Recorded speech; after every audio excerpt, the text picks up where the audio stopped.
What's up guys, it is Mike from Mana Hoarders. In this video we'll be covering a commander deck tech for a Sultai commander, Zaxara the Exemplary. You can cast Zaxara for 1, a black, a green, and a blue. You get a 2/3 Nightmare Hydra with Death Touch. Zaxara can tap to add 2 mana of any one color.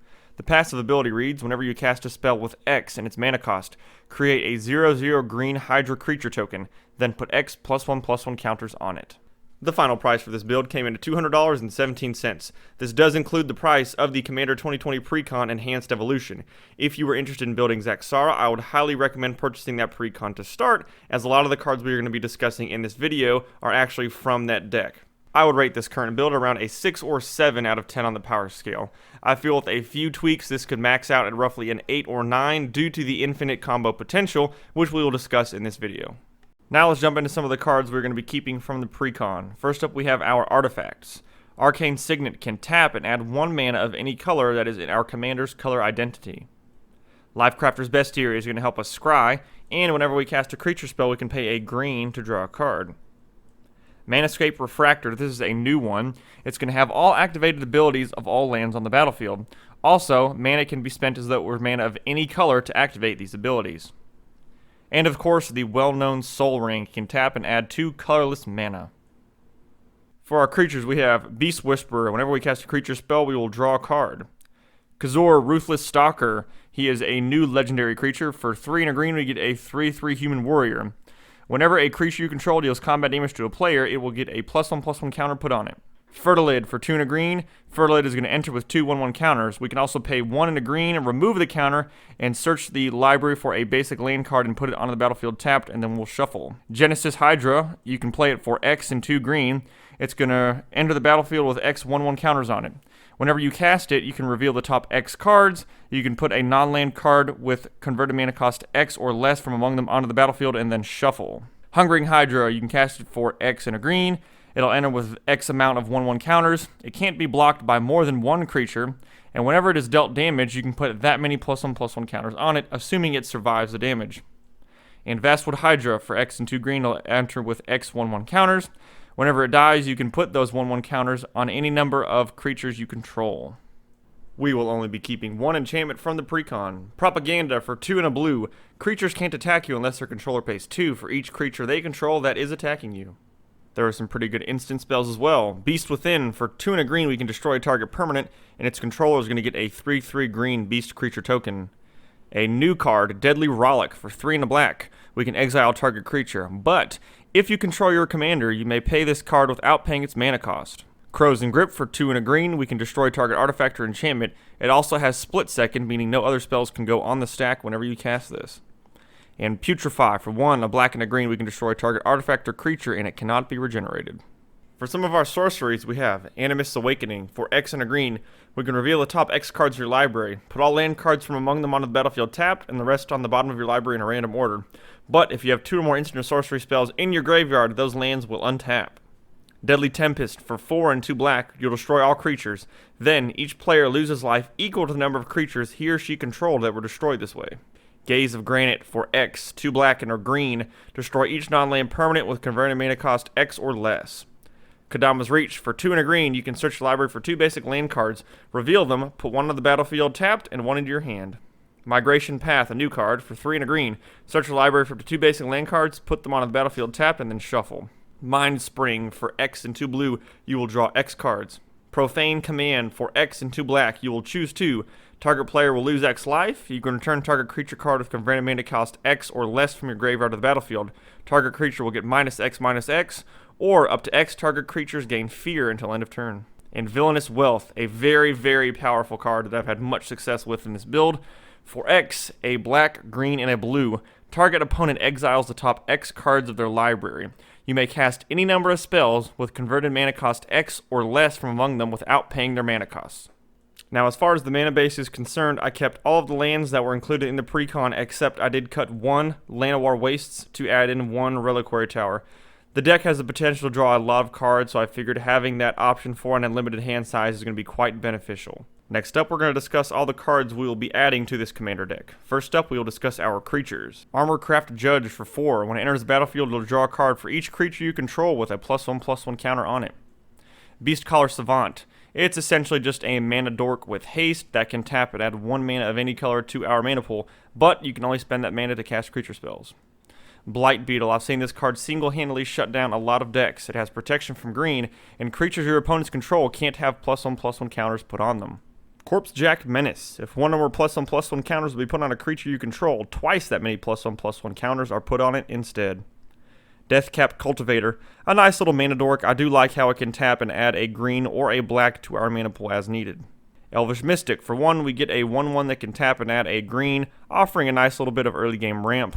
We can cast Endless One for X and put X 1/1 counters on this 0/0 Eldrazi. Whenever a player casts a spell, Forgotten Ancient will get a +1/+1 counter put on it. Then at the beginning of your upkeep, we can move any number of +1/+1 counters from Forgotten Ancient onto another creature.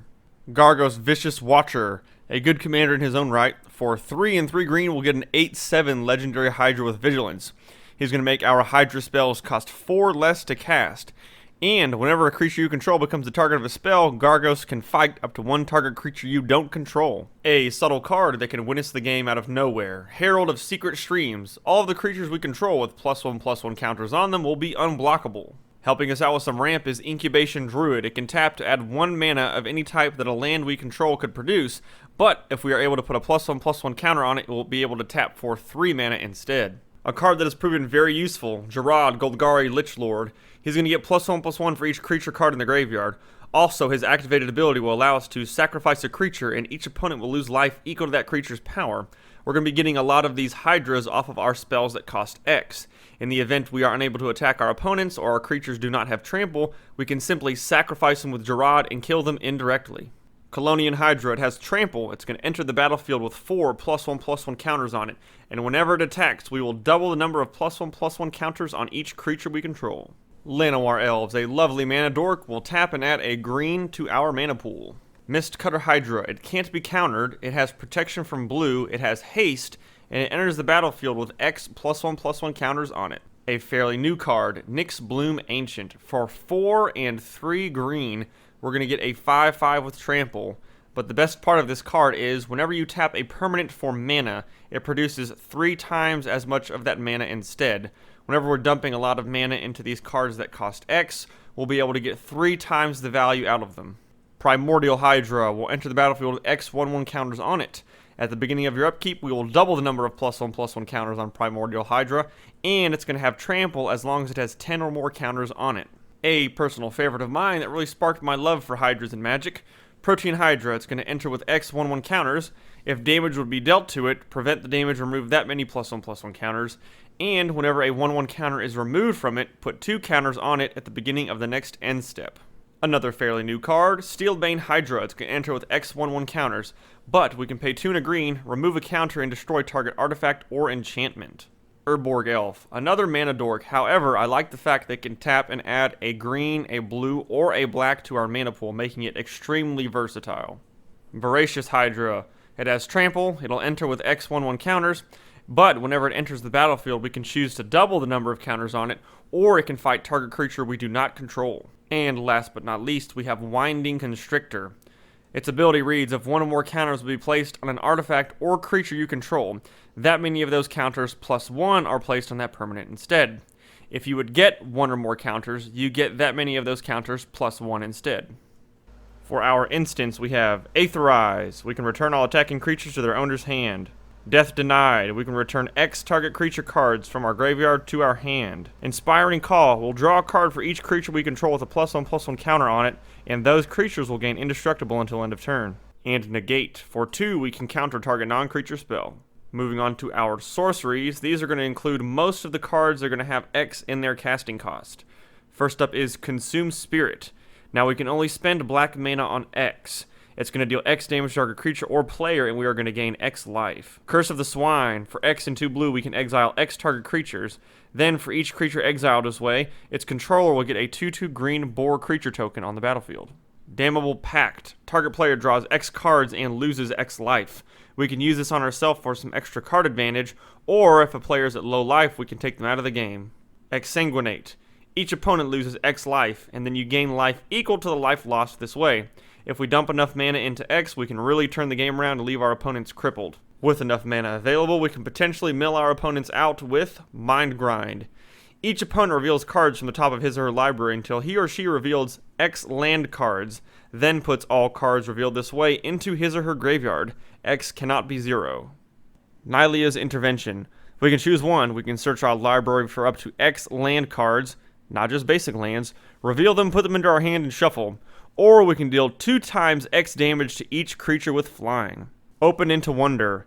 X target creatures can't be blocked this turn, and then until end of turn, those creatures gain. Whenever they deal combat damage to a player, you will draw a card. And a card that many of you could probably expect in a deck that wants to generate lots of mana, and a card that I have fell victim to many times. Torment of Hailfire. We are going to repeat the following process X times. Each opponent will lose 3 life unless that player sacrifices a non-land permanent or discards a card. If we dump enough mana into X, this can end a game very quickly. Last but not least, we will be covering our enchantments. I feel like these cards in particular are what really help this deck shine and help us really capitalize off of our commander's ability. This first card is one that I tend to shy away from personally in my decks, mostly because of the high price point.